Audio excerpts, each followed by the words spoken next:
बीते 24 घंटे में झारखंड में कोविड-19 के 1247 नए मामले सामने आए हैं और राज्य में 20 लोगों की मौत हो गई है। स्वास्थ्य विभाग द्वारा बुधवार को जारी रिपोर्ट के अनुसार राज्य में पिछले 24 घंटे में 20 और मरीजों की मौत होने की मृतक संख्या 4891 हो गई है। इसके साथ ही संक्रमण के नए मामलों के साथ संक्रमितों की कुल संख्या 3,33,058 हो गई है। इसके साथ ही ब्लैक फंगस से जूझ रहे झारखंड में व्हाइट फंगस के मरीजों के मिलने से खतरा और बढ़ गया है। ब्लैक फंगस के ज्यादा घातक माने जाने वाली इस बीमारी के 2 मरीज बुधवार को रिम्स में भर्ती हुए हैं। पहला मरीज खलारी के रहने वाला है और इनकी उम्र 33 साल बताई जा रही है। इसके साथ ही दूसरा मरीज 58 साल का है, वो धनबाद का रहने वाला बताया जा रहा है।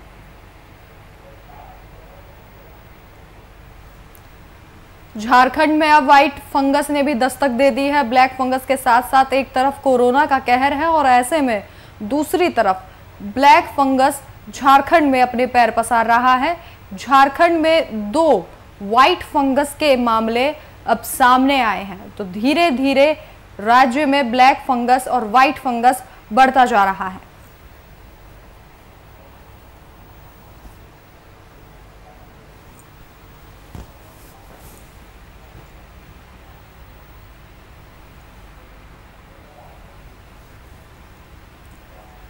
तो इस खबर पर ज्यादा जानकारी के लिए हमारे बिहार झारखंड के संपादक कुंदन कृतज्ञ जी हमारे साथ लाइव जुड़ चुके हैं।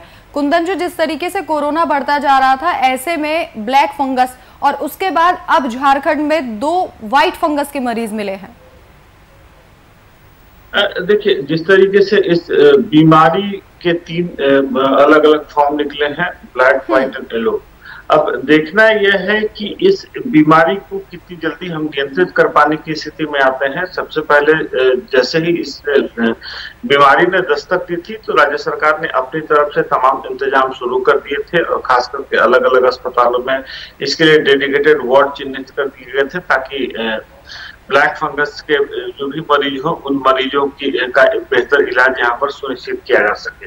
अब जैसे ही इस बीमारी के 2 अलग फॉर्म आए हैं, व्हाइट एंड येलो फंगस के तौर पर, तो अब इन बीमारियों का भी इलाज सुनिश्चित किया जा रहा है और खास करके जो दवाई है एम्फोटेक्सरीन, उस दवाई के बारे में भी राज्य सरकार उसको उचित मात्रा में मुहैया कराने की कोशिश कर रही है, ताकि आने वाले समय में इस बीमारी से पीड़ित मरीज को किसी प्रकार की कोई समस्या ना हो सके। रखिए जी। लेकिन कुंदन जी, जिस तरीके से कोरोना से बचने के लिए तमाम तैयारियां सरकार ने की, लॉकडाउन लगाया, अब ब्लैक फंगस, व्हाइट फंगस से बचने के लिए सरकार की क्या कुछ तैयारियां हैं? देखिए, अभी तक इस बीमारी का जो हिस्ट्री आया है, इस जो ट्रैक आया है, उस ट्रैक में है कि यह बीमारी उन्हीं लोगों को अभी तक हुई है झारखंड में जिनका कोरोना का हिस्ट्री रहा है, मेडिकल हिस्ट्री में वो कोविड-19 के मरीज रहे हैं।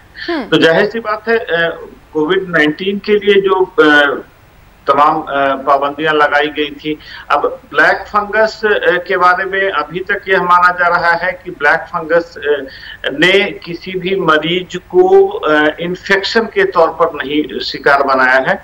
ब्लैक फंगस ने अगर कहीं किसी मरीज को शिकार बनाया है, तो वो कोविड-19 की हिस्ट्री और उनके लाइन ऑफ ट्रीटमेंट पे कहीं ना कहीं कोई खामी रही है, जिसको भी मेडिकली एग्जामिन, एक्सप्लोर किया जा रहा है कि क्या सही में इंडस्ट्रियल ऑक्सीजन इस्तेमाल करने की वजह से हुआ है, या ऑक्सीजन सिलेंडर्स जो साफ ऑक्सीजन सिलेंडर्स नहीं थे उनकी वजह से हुआ है, या स्टेरॉइड्स के इस्तेमाल की वजह से हुआ। ये अभी तक चूंकि मेडिकली एस्टैब्लिश ये चीजें नहीं हुई हैं, और दूसरी बात यह भी एस्टैब्लिश नहीं हुआ है कि ये इन्फेक्शियस डिजीज है। यह छुआछूत वाली बीमारी है और एक मरीज को दूसरे मरीज के संपर्क में आने की वजह से फैल रहा है। ऐसा कोई स्थापित यह अभी तक नहीं हो पाया है। तो जाहिर सी बात है, इसके इलाज के अपने प्रोटोकॉल को डेवलप किए जाना है, रादर देन इसके कंट्रोल के लिए अब कोविड-19 के पेशेंट के उसके रोगी के जो SOP हैं, जो स्टैंडर्ड ऑपरेटिव प्रोसीजर्स हैं, उनके ट्रीटमेंट के जो प्रोटोकॉल्स हैं, उसमें सबसे पहले तो स्टेरॉइड्स के इस्तेमाल को बंद किया गया है। रेमडेसिविर को WHO ने भी विड्रॉ कर लिया है कि रेमडेसिविर की दवाइयां अब कोविड पेशेंट के ट्रीटमेंट के प्रोटोकॉल में शामिल नहीं रहेंगी। तो ये तमाम उपाय किए जा रहे हैं। रह गई बात कि इन मरीजों के झारखंड में इलाज को लेकर, तो मैंने आपको बताया कि झारखंड के जितने भी प्रमुख अस्पताल हैं, वो चाहे रांची, जमशेदपुर, धनबाद, दुमका, हजारीबाग और पलामू की बात कर लें, इन तमाम अस्पतालों में अलग से डेडिकेटेड वार्ड स्थापित कर दिए गए हैं, डॉक्टरों को चिन्हित कर दिया गया है और खास करके डॉक्टरों को अलग से निर्देश दे दिए गए हैं कि इस बीमारी से पीड़ित मरीज के किसी भी प्रकार के संक्रमण की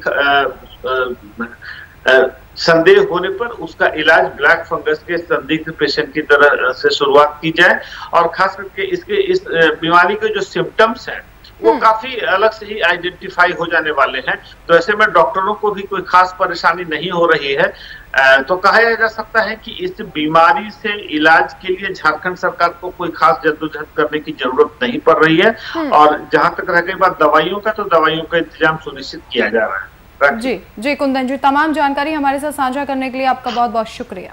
जिस तरीके से झारखंड में ब्लैक फंगस के साथ साथ अब वाइट फंगस भी अपने पैर पसारने लगा है और इसी से सरकार की चिंताएं बढ़ सकती हैं।